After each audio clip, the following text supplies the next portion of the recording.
औज़ुबिल्लाहिमिनश्शैतानिर्रजीम बिस्मिल्लाहिर्रहमानिर्रहीम। आज हम दोबारा आपकी खिदमत में हाज़िर है अपने ऑफ़िशियल यूट्यूब और फ़ेसबुक के पेज से पुख्तून मोटिवेशन। अगर आपने अभी तक हमारी चैनल को सब्सक्राइब नहीं किया तो आप हमारे चैनल को सब्सक्राइब करें ताकि आपको इन्फॉर्मेटिव वीडियो मिल सके और ये वीडियो अपने दोस्तों के साथ शेयर करें अगर आपको लगे कि ये इन्फॉर्मेटिव है। बहुत से लोग ये क्वेश्चंस पूछते हैं कि कनाडा में हम कैसे आ सकते हैं, कनाडा आने के क्या प्रोसीजर्स हैं और कौन-कौन से स्टेप फॉलो करने पड़ते हैं। बहुत से एजेंट्स या कंसल्टेंट्स जो हैं वो आपको मुख्तलिफ़ किस्म की इन्फॉर्मेशन देते हैं, जो इन्फॉर्मेशन आप हमारे साथ पे चेक करते हैं, मुझे मैसेजेस सेंड करते हैं या कनाडा में जितने भी हमारे दोस्त हैं उनसे आप वो इन्फॉर्मेशन या वो स्टेप्स जो है वो पूछते हैं। बहुत से लोग जो हैं वो अनअवेयर होते हैं क्योंकि यहाँ पे इमिग्रेशन मैटर्स सिर्फ इमिग्रेशन के जो रेगुलेटेड कंसल्टेंट्स है वही डील करते हैं। तो आप अगर कोई कनाडा में रहता है, जिस तरह मैं रहता हूँ, अगर आप उनसे ये क्वेश्चंस पूछते हैं तो हर किसी के पास एग्जैक्ट इन्फॉर्मेशन नहीं होते और जिसकी वजह से कभी-कभी बहुत से लोग जो है वो मिसगाइड होते हैं। तो आज मैंने सोचा कि ये एक इन्फॉर्मेटिव वीडियो मैं बनाऊँ आपके लिए और इसका बेसिकली मकसद ये है कि आपको कंप्लीट जितने इन्फॉर्मेशन मेरे साथ हैं ताकि मैं आपको वो इन्फॉर्मेशन दे सकूं और आपको आसानी हो कि आप वीज़ा प्रोसेसेस जो है डिफरेंट वीज़ा प्रोसेसेस और डिफरेंट कैटेगरीज को समझ जाएं। तो कनाडा आने के लिए एक विजिटर वीज़ा है, एक स्टूडेंट वीज़ा है और एक वर्क परमिट है और एक इमिग्रेंट है। तो सबसे शुरू करते हैं कि विजिट वीज़ा। विज़िट वीज़ा पे आने के लिए सबसे पहली और बुनियादी चीज़ ये है, अगर आपको कोई कहता है कि आप आसानी से कनाडा जा सकते हो विज़िट पे, तो विज़िट वीज़ा की जो बेसिक रिक्वायरमेंट हैं, वो ये है कि जो ऑफ़िसर होता है, उसको कन्विंस करना पड़ता है कि आप एक जेन्युइन विज़िटर हो और आप एक किसी ख़ास मकसद के लिए यहाँ पे आ रहे हो और वो मकसद पूरा होने के बाद आप वापस जाओगे। अगर आप एक वीज़ा ऑफ़िसर को ये तसल्ली दिला सकते हो तो आपको विज़िटर वीज़ा मिलता है। विज़िटर वीज़ा जो है वो मुख्तलिफ़ उसकी टाइम पीरियड्स होते हैं। आपको 1 महीने का भी मिल सकता है, आपको 3 महीने का भी मिल सकता है और आपको आपके पासपोर्ट की एक्सपायरी तक भी मिल सकता है।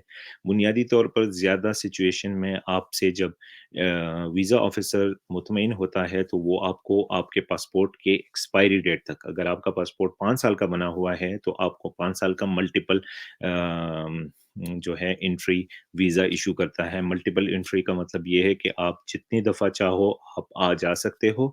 उसमें सिर्फ़ स्पेसिफ़िकली आप पे ये कंडीशन है कि आप यहाँ काम नहीं कर सकते कनाडा में और आप जो है वो 6 महीने से ज़्यादा एक वक़्त में टाइम नहीं गुज़ार सकते।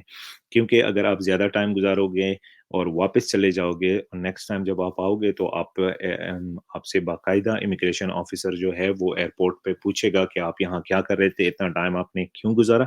क्योंकि जितने भी जेन्युइन विज़िटर्स होते हैं, वो एक मखसूस मकसद के लिए जाते हैं। 2-3 हफ़्ते गुज़ारते हैं या कोई मीटिंग के लिए जा रहे हैं या कोई घूमने-फिरने के लिए जा रहा है, तो वो ज़्यादा से ज़्यादा 1-2 वीक, 1 महीना या 2 महीना गुज़ारेगा। अब ये नहीं है कि हर दफ़ा आप आके 6 महीने गुज़ारो। तो बेसिकली बोलने का मतलब ये है कि अगर आप एक ऑफ़िसर को कन्विंस करते हो कि हाँ, मैं एक सही विज़िटर हूँ और मैं जा रहा हूँ इस मकसद के लिए, किसी की शादी मैंने अटेंड करनी है, डॉक्टर्स की अपॉइंटमेंट है या मैं सैर-ओ-तफरीह के लिए जा रहा हूँ। बहुत से दोस्त ये क्वेश्चन पूछते हैं कि मैं आया मुझे विज़िट वीज़ा मिल जाएगा, विज़िट वीज़ा के लिए क्या शराइत हैं? तो ऐसे कोई फ़िक्स शराइत नहीं है कि आपने ये चीज़ें पूरी करनी है, आपने सिर्फ़ वो ऑफ़िसर को कन्विंस करना है। अब कन्विंस करना जो है वो उसके मुख्तलिफ़ प्रोसीजर्स हैं, जैसे एक ऑफ़िसर जो है वो कौन-सी चीज़ को देख के मुतमईन होगा कि ये बंदा वापस आएगा। एक आपके पास बैंक बैलेंस है, आपके अकाउंट में बहुत ज़्यादा पैसे हैं, आपकी बहुत अच्छी जॉब है या आपका बहुत अच्छा बिज़नेस है बैक होम, तो वो ऑफ़िसर जो है वो कन्विंस हो जाता है कि हाँ, अगर इसको मैं वीज़ा दे दूँ, तो ये वापस जाएगा और इसको इसको वापस जाने के लिए बहुत अच्छे इसके पास रीज़न्स हैं या आप फैमिली छोड़ते हो वहाँ पे या आपके और टाइज़ हैं अपने मुल्क के साथ, तो ये चीज़ें जो हैं, ये कंसिडर होती है at the time of visa issuance. जो वीज़ा ऑफ़िसर है, वो जब आप उसको दरख़्वास्त देते हो, एप्लीकेशन देते हो, तो वो मुख्तलिफ़ चीज़ों को देखता है। ये बंदा कितना कमा रहा है, ये बंदा पहले कौन-कौन सी कंट्रीज़ में जा चुका है, उसको ट्रैवल हिस्ट्री बोलते हैं, इस बंदे के बैंक अकाउंट में कितने पैसे हैं, ये क्या करता है, कितना कमाता है, इस टूर पे इसका कितना खर्चा आएगा, इसकी जाने की वजह जो है वो बहुत ज़्यादा मतलब उसमें कोई ख़ास मख़सूस जो है वो एक मकसद है जो कि बहुत ज़्यादा इम्पोर्टेंट है। तो ये सब चीज़ें जो हैं, ये मद्देनज़र रखते हुए ही वीज़ा ऑफ़िसर एक डिसीज़न करता है। अभी आजकल जो हैं जिनके स्पेशल जो है कोविड के बाद एक स्पेशल रूल्स आया है कि जिनके फैमिली मेंबर्स हैं, वो आपको सपोर्टिंग डॉक्यूमेंट्स भेज सकते हैं। जिनके बहन-भाई हैं, कनाडा में रहते हैं, जो कि कैनेडियन सिटीज़न हैं या परमानेंट रेज़िडेंट हैं, तो वो आपको स्पॉन्सर लेटर भेज सकते हैं कि भई ये बंदा मुझसे मिलने आ रहा है, लेकिन फिर भी आपको अपने जो है वो डॉक्यूमेंटेशन करनी पड़ती है। बहुत से लोग जो है वो क्वेश्चन पूछते हैं, अगर मुझे स्पॉन्सर लेटर मिल जाएगा तो मेरा वीज़ा हो जाएगा। तो बेसिकली स्पॉन्सर लेटर जो है वो एक मकसद है, बाकी आपने ऑफ़िसर को अपनी चीज़ें दिखानी है कि भई मैं क्या कर रहा हूँ। अब एक बंदा जो है वो बेरोज़गार है, एक बंदे के पास जॉब नहीं है, एक बंदा जो है वो सही बिज़नेस नहीं कर रहा या उसकी जॉब जो है बहुत कम अर्निंग वो कर रहा है या उसके बैंक अकाउंट में पैसे नहीं है। तो अगर आपको स्पॉन्सर लेटर भी मिल जाएगा बहुत स्ट्रॉन्ग कि आप भाई से मिलने जा रहे हो या आप बहन से मिलने जा रहे हो, तो आपका वीज़ा जो है वो इश्यू होने के चांसेस बहुत कम होते हैं, क्योंकि वीज़ा ऑफ़िसर जो है वो आपकी एप्लीकेशन जब देखता है, तो उसकी पहली प्रायोरिटी ये होती है कि भई यार ये बंदा जो है ये वापस आएगा कि नहीं आएगा और इसको वापस आने के लिए क्या रीज़न्स है कि ये वापस आएगा। तो ये कन्फ्यूज़न बहुत बंदों को रहती है। बहुत से लोग कहते हैं नहीं विज़िट में मैं अप्लाई करूँगा, विज़िट वीज़ा आसानी से लग जाता है, विज़िट बिल्कुल आसानी से लगता है। विज़िट वीज़ा की एप्लीकेशन फ़ीस खाली $100 है। $100 इज़ इक्विवेलेंट टू 140 या 150 सॉरी $100 15,000 या 14,000 पाकिस्तानी और इसी तरह इंडियन रुपीज़ में भी 8-9 हज़ार या इतना कुछ बनता है। तो ये बहुत ज़्यादा ईज़ी है, जल्दी आपका डिसीज़न होता है। अभी जिस प्रोसेस की मैं बात कर रहा था, जो कि अभी कोविड के बाद उन्होंने इंट्रोड्यूस किया 7 सितंबर 2021 से। इसमें आप जो कैनेडियन सिटीज़न है या परमानेंट रेज़िडेंट है, वो बहुत आसानी से अपने बहन-भाई को, अपने कज़न को, अपने रिलेटिव को वो स्पॉन्सर कर सकता है। इवन अपने दोस्त को, जिनकी अच्छी जो है वहाँ पे अर्निंग है और अच्छी फाइनेंशियल वो है बैकग्राउंड है, उनको बहुत आसानी से वो स्पॉन्सर कर सकता है और ये प्रोसीजर ये लोग 15-20 हम उनको डिसीजन देंगे। तो अगर किसी के पास किसी का रिलेटिव जो है, वो कनाडा में रहता है और किसी की अच्छी बिज़नेस है या अच्छी जॉब है, तो उनके लिए बहुत अच्छा मौका है ये, वो अप्लाई कर सकते हैं। पेरेंट्स किसी कैनेडियन सिटीज़न के पेरेंट्स वालिदैन, माँ-बाप, दादा-दादी, वो सब जो है वो इस कैटेगरी में आते हैं। अब दूसरी बात जो करते हैं हम वो स्टूडेंट वीज़ा की है। मेरा मकसद ये है कि ये वीडियो भी बहुत ज़्यादा लेंथी ना हो ताकि आप लोग इससे कुछ बेनिफिट ले सकें। इसलिए मैं जल्दी-जल्दी एक्सप्लेन कर रहा हूँ, अगर ज़रूरत पड़ी तो मैं फिर दोबारा आके एक-एक सेक्शन जो है वो दोबारा एक्सप्लेन करूँगा। अभी स्टूडेंट वीज़ा जो है, आजकल स्टूडेंट वीज़ा कोविड जब से शुरू हुआ है तो स्टूडेंट वीज़ा बहुत अच्छे रेशियो से लग रहे हैं और इवन ये नहीं कि ओनली कनाडा में, दुनिया के सब ममालिक जो है वो स्टूडेंट्स को वेलकम कर रहे हैं।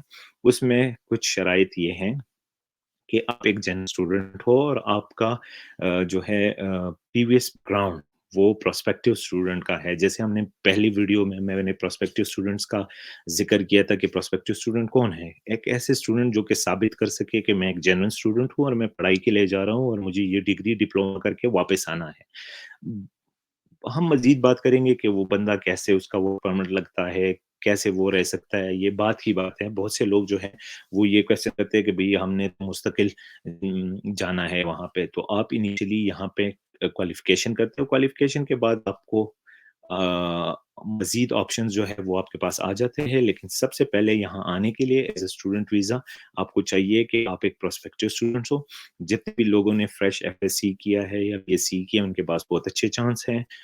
आइल्ट्स टेस्ट जो है, उसमें आपके आपने एक मखसूस बैंड लेना है। हर एक यूनिवर्सिटी, कॉलेज की अलग रिक्वायरमेंट है। आप यूनिवर्सिटी और कॉलेजेस की वेबसाइट्स चेक कर सकते हो, उनकी एंट्री रिक्वायरमेंट क्या है। फिर हमारे पास एसडीएस हैं, स्टूडेंट डायरेक्ट स्ट्रीम है। इसके अलावा जो है आप ऑर्डिनरी स्ट्रीम में भी अप्लाई कर सकते हो। तो बहुत अच्छा रेशियो है, बहुत से स्टूडेंट यहाँ पे आते हैं। मैं डेली नहीं तो दूसरे तीसरे दिन नए स्टूडेंट्स को देखता हूँ जो कि मुख्तलिफ कंट्रीज से आते हैं। तो आपके पास भी एक चांस है, एक अपॉर्चुनिटी है, लेकिन आपने इस अपॉर्चुनिटी को सही तरीके से एक्सप्लोर करना है। एक राइट कंसल्टेंट या एजेंट की तो आपने एप्लीकेशन करनी है। अगर मेरी कोई मदद इसमें रिक्वायर होगी तो आप मुझे मैसेज कर सकते हो, आप कमेंट्स में लिख सकते हो, और मैं हमेशा की तरह ये ट्राई करता हूँ कि आप लोगों की मैक्सिमम हेल्प हो सके।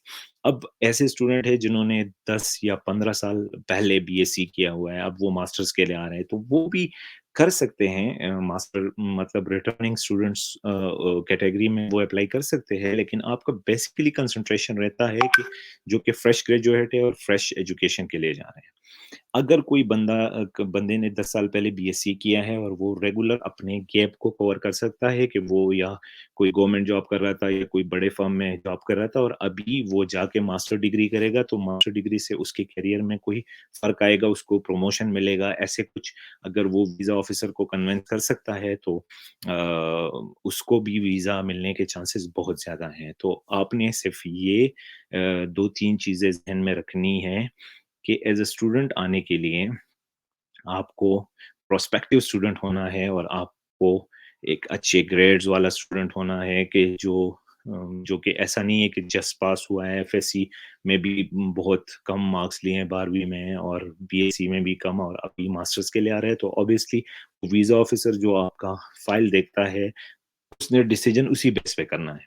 एक बंदे के पास कितने पैसे हैं, वो कितने फंड शो करता है, उस कॉलेज यूनिवर्सिटी की कितनी फीस है, वो पैसे उसके पास है कि नहीं, कुछ फीस उसने जमा की है कि नहीं, आगे कैसे चलेगा। तो ये छोटी-छोटी बातें हैं, ये छोटे ब्लॉक्स जो है वो मिल के ही वो एक डिसीजन करते हैं। तो वो कोई इम्पॉसिबल नहीं है, बहुत से स्टूडेंट्स आते हैं, आप भी आ सकते हैं। अभी तीसरा हमारे पास है वर्क परमिट। तो वर्क परमिट जो है वो क्या चीज़ है, वर्क परमिट कैसे मिलता है, वर्क परमिट के लिए क्या-क्या रिक्वायरमेंट्स हैं। तो बेसिकली वर्क परमिट जो है वो हर कैटेगरी में नहीं होता, उसकी मखसूस कुछ-कुछ कैटेगरीज़ होती है, कुछ मखसूस उसके लिए आपको परमिशंस लेनी पड़ती हैं, जो कि यहाँ पे कंपनी है, वो क्या चाहिए, कौन-कौन से प्रोफ़ेशन वाले बंदे चाहिए। ऐसा नहीं है कि हर एक प्रोफ़ेशन का बंदा जो है वो वर्क परमिट पे आ सकता है। तो आप क्या करते हैं, आपका बैकग्राउंड क्या है, आपकी स्पेशलिटी क्या है, वो काम आपने कितना अरसा किया है, और वो कंपनी जो यहाँ पे आपको हायर कर रही है, वो सेम जो है उसी कैटेगरी में उनको क्या रिक्वायरमेंट है, तो इस बेस पे वर्क परमिट इशू होता है। तो वर्क परमिट के लिए जो बंदे कहते हैं कि भई मैं वर्क परमिट पे चला जाऊँगा, मैं वर्क परमिट पे ये करूँगा, वो करूँगा, तो बेसिकली उनके लिए ये इन्फॉर्मेशन है कि आपने वर्क परमिट ऐसा नहीं है कि हर किसी को वर्क परमिट मिल जाता है और आप किसी भी कंपनी में वर्क परमिट ले सकते हो, नहीं, ऐसा नहीं है। आपकी एक स्पेशलिटी होनी चाहिए। आप आईटी स्पेशलिस्ट हो, आपका 10-15 साल एक्सपीरियंस है और यहाँ एक आईटी कंपनी है, तो वो फिर आपका वर्क परमिट इश्यू कर सकती है। उसका प्रोसेस जो है, डिफरेंट प्रोसेस होते हैं। अगर किसी को कुछ है स्पेसिफिकली इसका क्वेश्चन, तो वो कमेंट्स में क्वेश्चन कर सकता है। तीसरी बात है एज़ अ इमिग्रेंट, कि आप कहते हो कि मैंने सेटल होना है कनाडा में अपनी फैमिली के साथ। तो उसके लिए मैंने पहले भी उसपे हमने वीडियो बनाई थी, एक्सप्रेस एंट्री है, प्रोविंशियल नॉमिनी है, बहुत से प्रोग्राम ऐसे हैं जो कि कनाडा की ऑफ़िशियल वेबसाइट पे हैं। मैं वेबसाइट का लिंक डिस्क्रिप्शन में डाल दूँगा, तो वो वहाँ पे जाके आप अपने पॉइंट्स कैलकुलेट कर सकते हो, आपकी कितनी क्वालिफ़िकेशन है, आपकी वाइफ़ की क्या क्वालिफ़िकेशन है, आपके कितने बच्चे हैं, तो ये सब चीज़ें कंसिडर होते हैं और फिर आपको एक पॉइंट्स मिलता है और उस पॉइंट्स पे आप जो है वो यहाँ पे मुस्तकिल आ सकते हो। तो ये कोई ऐसा प्रोसीजर नहीं है कि बस कोई जादू की छड़ी है और आप जो है वो डायरेक्ट ही सेटलमेंट के लिए अप्लाई करते हो, ये एक पॉइंट्स बेस्ड सिस्टम है। तो उम्मीद है कि आज के वीडियो से आपको कुछ ना कुछ फ़ायदा मिला होगा, और मैं कोशिश करूँगा कि आइंदा भी आगे आप थोड़ी-थोड़ी इन्फॉर्मेशन दे के दूँ, ताकि आप लोगों को पता चले कि हम कैसे आ सकते हैं और कनाडा की वीज़ा का क्या प्रोसीजर है। तो आपको अगर आज की वीडियो पसंद आई हो तो इसको अपने दोस्तों के साथ भी शेयर करें, और इसको लाइक करें, और कमेंट्स मस्ट कि आपकी वीडियो कैसी लगी है और आपके कोई क्वेश्चन हो। तो नेक्स्ट वीडियो तक अपने भाई कैसर को इजाज़त दें और अपना बहुत ज़्यादा ख़्याल रखें। अस्सलाम वालेकुम।